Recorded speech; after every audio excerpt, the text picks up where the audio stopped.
Shalom. Donc, à l'occasion de l'Aïloula de Rabbi Yaakov Abouchatira, Abir Yaakov, qui était le grand-père de Baba Saleh,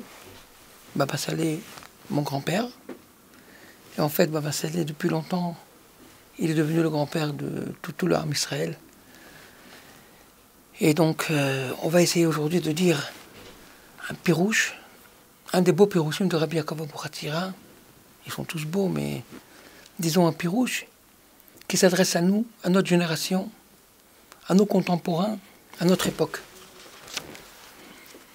Puisqu'il est porteur d'un message qui nous concerne et qui est très important et qui est quelque part un peu à voir avec Torah Box, comme on va le voir.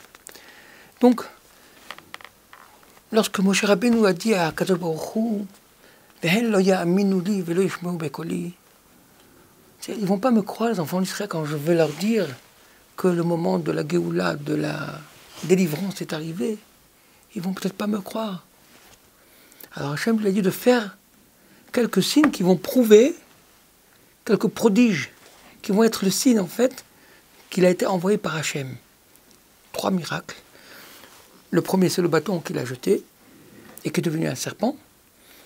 Et le deuxième, après il a repris, il est redevenu bâton entre ses mains. Le deuxième, quand il a la main en son sein, et quand il a retiré, devenu lépreuse, quand il a remis en son sein, elle est redevenue saine. Et la troisième chose, de prendre de l'eau du Nil, et en la jetant par terre, elle est transformée en sang. Là, on va prendre le signe du bâton, comme quoi il est porteur d'un message. Et le message que nous dit Rabbi Yaakov, à laquelle Hachem fait allusion à Moshe Rabbeinu, c'est en fait le message de l'importance de l'étude de la Torah comme étant vitale, comme étant la raison d'être et d'exister à tout le monde. Le monde n'existe que par le mérite et que par la force de l'étude de la Torah.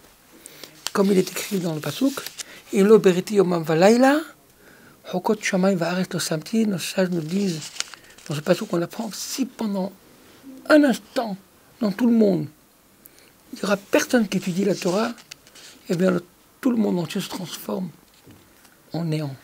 Tohu vavohu. Et un autre passage qui nous ramène Rabbi Yaakov, Alma avda haaretz avda metorati, la terre risque d'être détruite si on abandonne la Torah. Alors, l'allusion, c'est le bâton fait allusion à l'étude de la Torah. Pourquoi? Parce que maté, le bâton, c'est maté. Maté, c'est même tête. Même tête, c'est 49. Et la Torah, on peut être doreshota dans tous les sens. Même tête palim tamé, même tête palim tahor.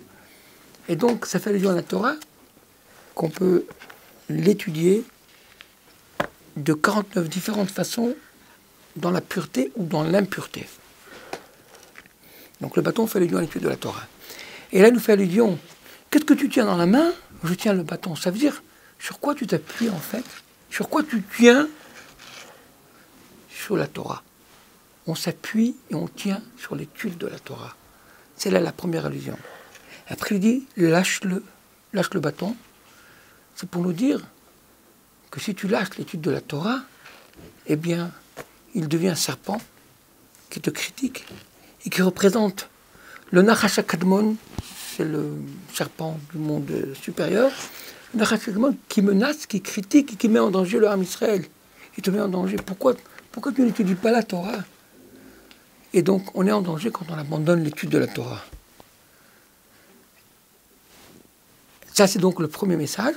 Il faut faire attention de ne pas abandonner, ne pas lâcher l'étude de la Torah. Et la Torah doit être étudiée en permanence, jour après jour, yom ahar yom, nous dit Rabbi Yaakov Abouchatira, sans jamais lâcher. Im ta'azvini yom, yomayim azveka. Si tu lâches un jour l'étude de la Torah, tu n'as pas étudié pendant une journée, la Torah, elle te lâche 2 jours. Donc tu as pris une distance de 3 jours. 2 plus 1, ça fait 3. Faire attention. Tu t'es éloigné de 3 jours, en lâchant un jour. Faire attention de ne jamais abandonner, de ne jamais relâcher l'étude de la Torah. Donc c'était le premier message, comme quoi il faut bien attraper et ne pas lâcher l'étude de la Torah. Et le deuxième message, c'est que si tu as déjà abandonné l'étude de la Torah, tu as déjà lâché le bâton, il est déjà là, le serpent en train de te menacer, en train de te critiquer, en train de te mettre en danger. Qu'est-ce que tu fais? Comment tu dois agir?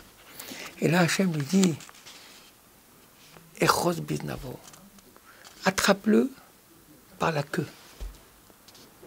Ça veut dire, c'est pas grave, tu as arrêté d'étudier la Torah, c'est pas grave. Commence à étudier la Torah, même un peu. La queue, ça fait allusion même un peu. Petite demi-heure d'étude de Torah. Un petit cours de Torah box. Tu écoutes, mais tu te concentres, tu l'étudies bien, tu le comprends. Tu l'apprends et tu l'assimiles. Et comme ça, en reprenant l'étude de la Torah, tu reprends goût à l'étude de la Torah. Et petit à petit, la petite queue se transforme, elle va en grandissant, et après elle redevient le bâton que tu avais au tout début. Elle redevient le Maté Elohim Chaim Beyado. C'est en fait le message qu'on doit retenir. Étudier la Torah, ne pas lâcher, et si on l'a lâché, l'attraper. Même attraper une petite queue, attraper des petits cours, ce qu'on peut à gauche, à droite, fixer des moments à l'étude de la Torah. Et c'est comme ça, on s'attache à la Torah, on prend goût à l'étude de la Torah, et ça redevient le Maté Elohim Chaim, qui est en fait la source de la vie, qui aime Hayel Varech Yamenu. Voilà, et c'est ce qu'en fait, si on peut résumer ainsi, c'est le travail de Torah Box qui fait tout, qui met tout en œuvre pour diffuser l'étude de la Torah et pour essayer de donner goût à l'étude de la Torah, que les gens prennent goût à l'étude de la Torah, comme ça on peut s'accrocher, s'attacher à la source de la vie, Hazak Baruch, que le mérite de Rabbi Yaakov nous accompagne et que Bezrat Hashem on mérite très bientôt la Géoula Shelema. Shabbat Shalom U'Vorach.